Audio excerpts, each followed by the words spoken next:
Good morning. Where am I today? Well, I'm deep. Well, I say deep. I'm half deep in the Northumbrian hills. It's springtime, so although everything's still brown, life is tentatively starting to creep out into the atmosphere again. So I've just seen some young sheep there, lambs, and so life is starting to return to the landscape. Like I say, it's all brown, and at this area, it's all just miles and miles of nothingness and heather. But that's good habitat for birds, so that's fine. So I've come to a place called, well, it's just outside of Rothbury in the Northumbrian rolling hills. And I've come to try and find a place called Darden lough. Now, it's up in the hills, and what I'm trying to find is it's a stretch of water, really. So I'll see if I can find that. The sun has just come out, believe it or not.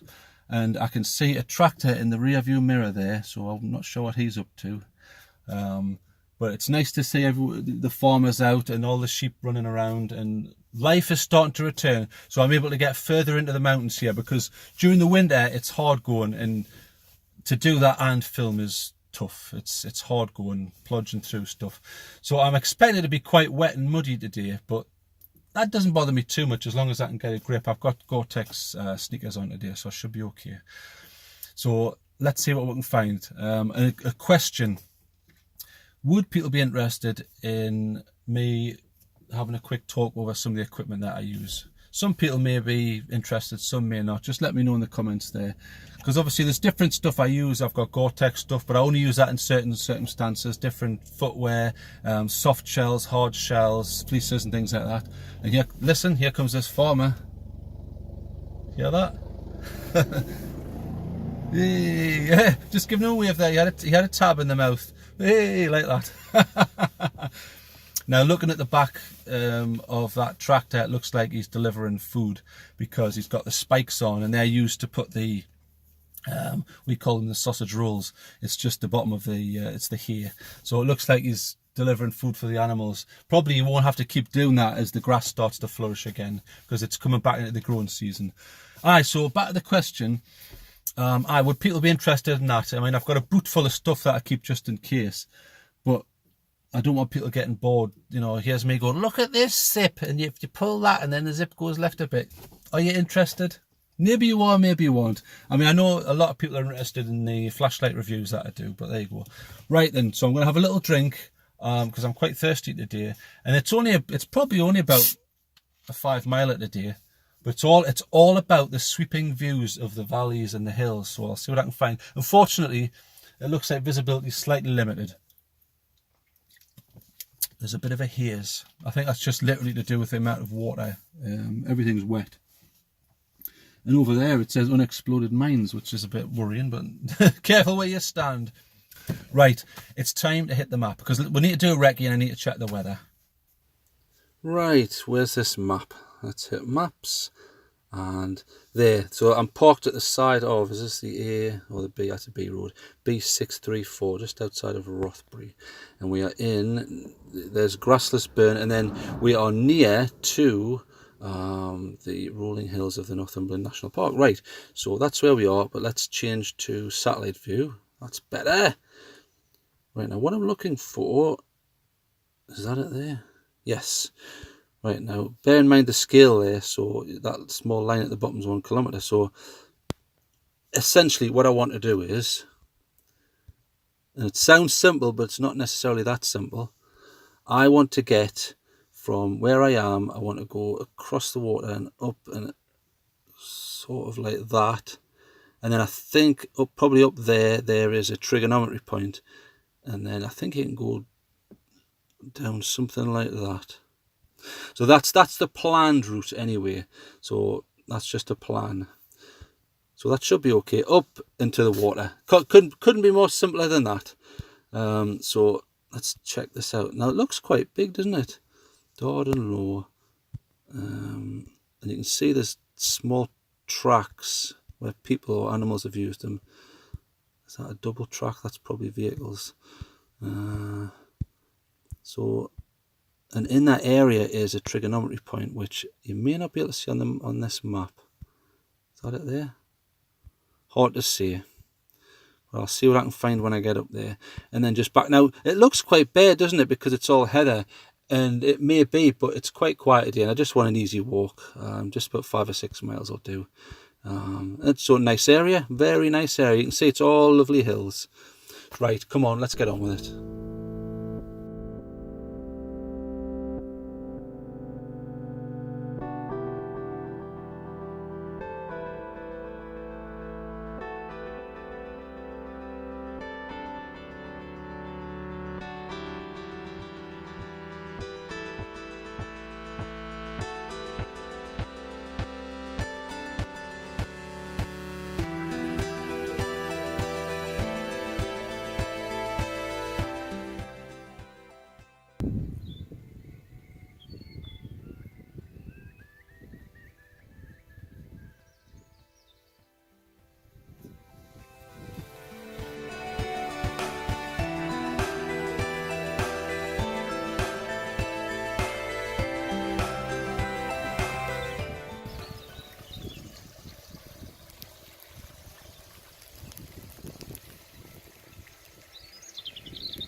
It's very peaceful here.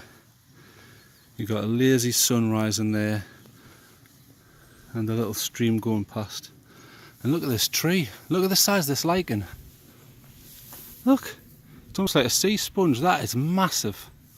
So they are absolutely thriving. It must be because this is like a low depression and then you get a lot of water. It's able to get its sunlight when it needs, and it's obviously feeding off this tree. It'll be competing with you know, all the funguses and animals and stuff, but it's doing absolutely fantastic. The tree is covered. Look, absolutely covered in this stuff. In fact, there's 2 types there. So that's amazing. So I'm going to continue over there. It looks like I need to get over this this water and some of this mud, but that's okay. I'll just jump over there. But fantastic area. The bird life, I've heard curlews, crows, wood pigeons,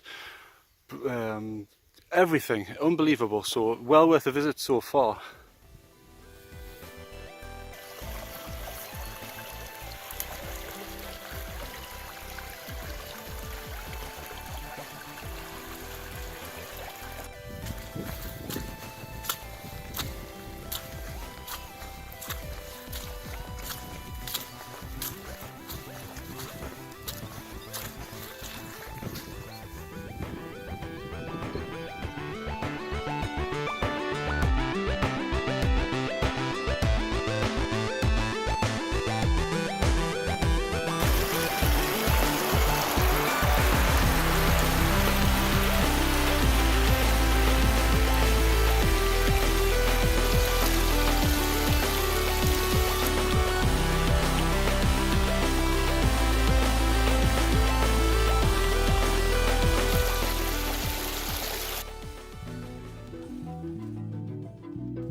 Just stopped in this area for a little rest, and the birds are incredible. Listen.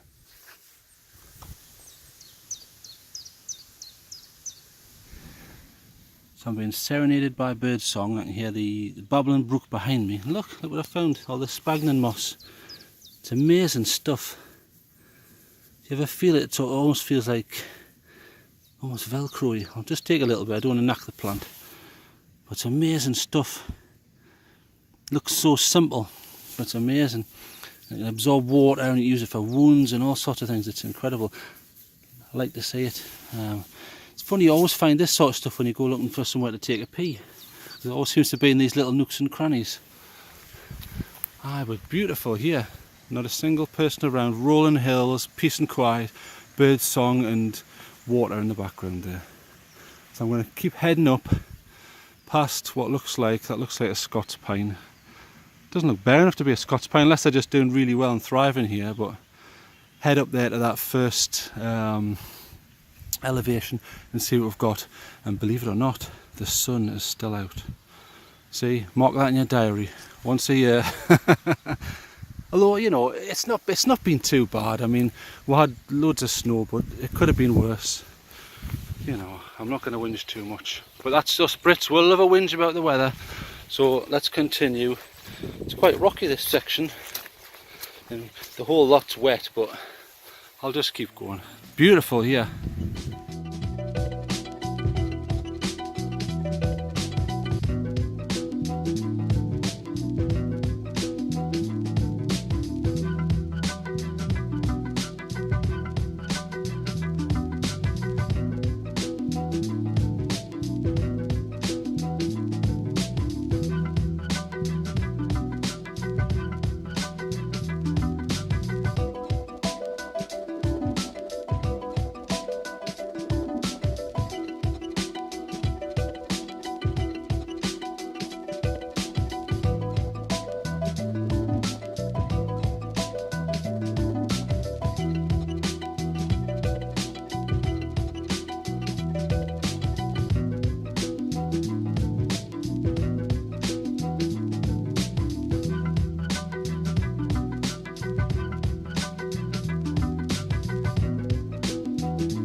Right, made it.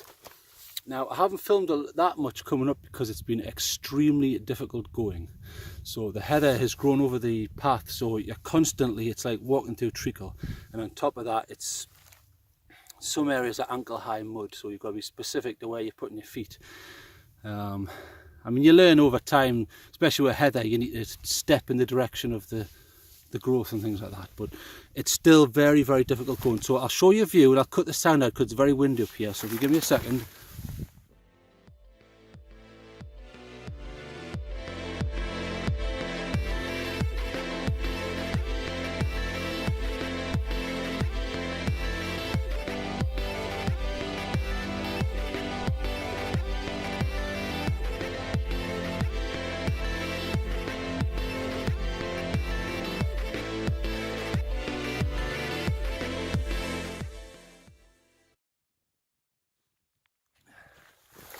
Right, I'm back. So I had to put the sound down there because the wind up here is incredible. It doesn't look it, but it is. So because of the wind, I've not been able to film very much, and on top of that, going has been extremely difficult. It's probably one of the worst times of the year because of the water runoff. You know, the water has to go somewhere, and it has been raining. Yeah, that skylark.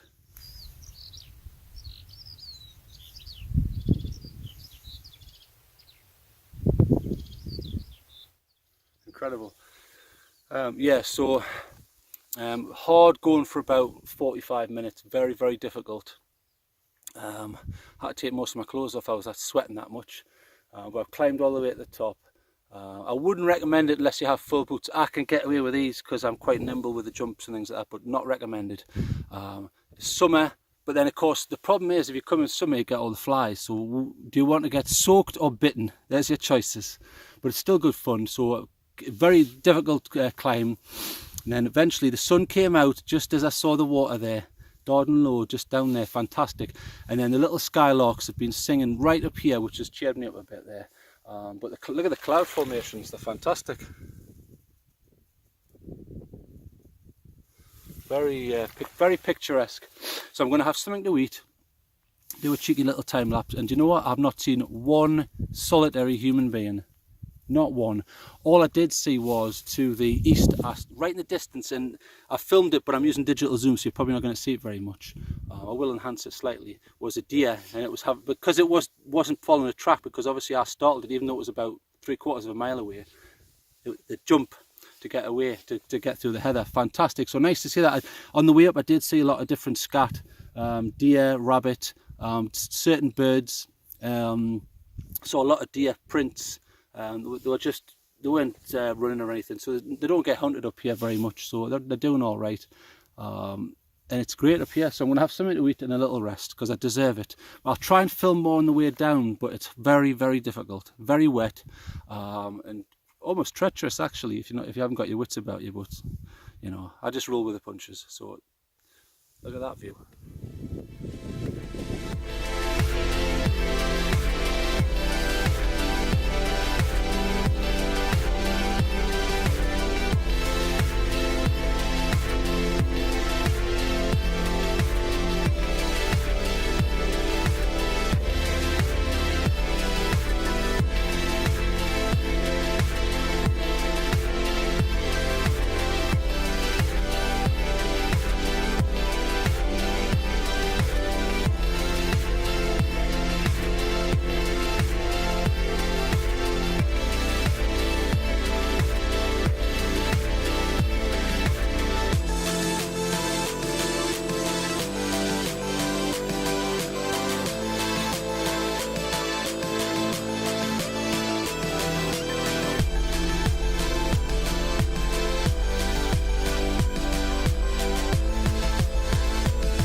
Right, I've had some food, I've had a rest and been lazy.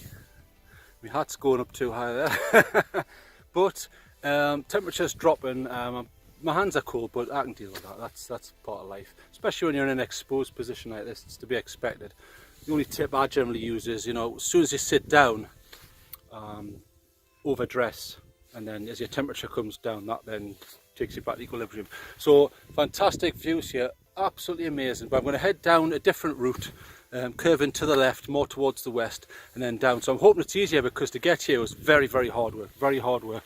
Loads and loads and loads of really deep mud, and it's sticky mud where you put your foot in, you can't get it out. It's like vacuum action, Dyson mud. So beautiful place. Come on, let's get down there.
Whew! I made it back. Wow! And that was a hard trek. I wouldn't recommend that if you're expecting just a lovely jaunt through the countryside on a flat path. It was very hard work. Luckily, I do a lot of walking and a lot of running and a lot of trail running, so I can probably take that on the ankles and things like that. There's a few times where I thought, you know what, I can see people falling over here. It's extremely uneven, and the path itself isn't maintained. You've got heather and you're pushing through, which brings me on to an interesting point. Actually, I did a bit of tracking up there, and I was able to find different tracks. I think I found one human, and I followed it, and it's amazing. Heather's great for when you're tracking things or people. I quite like it because what you're looking for is a colour change, not necessarily depression or broken branches. You don't necessarily get that if people are pushing through. So you're looking for a colour change. It's slightly lighter, and what happens is you find it and you go, aha, there's the trail, and then you see the depressions where it's been pushed out the way, and you can gauge what the person was doing, whether they were running or walking. You've got to kind of go in your own mind's eye and follow it and see, right, footstep, and try and work out what they were doing. And I saw a deer. Now a deer they tend to look like two parallel lines, and they don't move a lot of the heather. It depends how big they are and what they're doing, especially if they're startled to jump. So it's very hard to track them then. But it was just quite interesting following a few of the tracks there, and there was different scats and stuff. So I'm not a highly trained tracker, okay? So don't ask me for advice, but I know the basics. And that was very, very interesting. So I really enjoyed that. And I did a few tests as well where I made a track, and then I walked through it myself, and it's all learning. So it's great up there. I never saw one single person, not one single person. The only person I've seen today is when I parked here initially, the farmer went past with a cigarette, way hello, and his tractor. That's it. I've never seen one single person, which is fantastic. Beautiful area, very hard going, no proper track, extremely wet.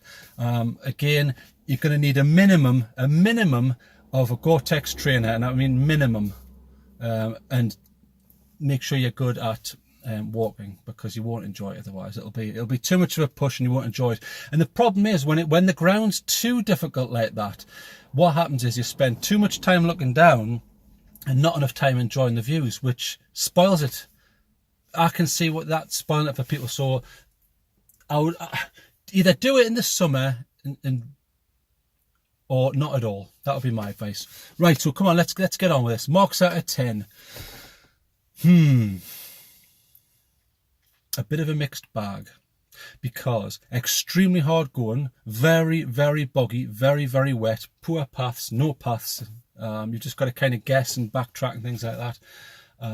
So as a total, I loved the views. I loved the views at the top. Beautiful. Very, very scenic. But to get there, you've got to go through all the muck. So I'm going to give it 6 because it's so inaccessible. So pick the time of year that you're doing it. Make sure you have the right equipment.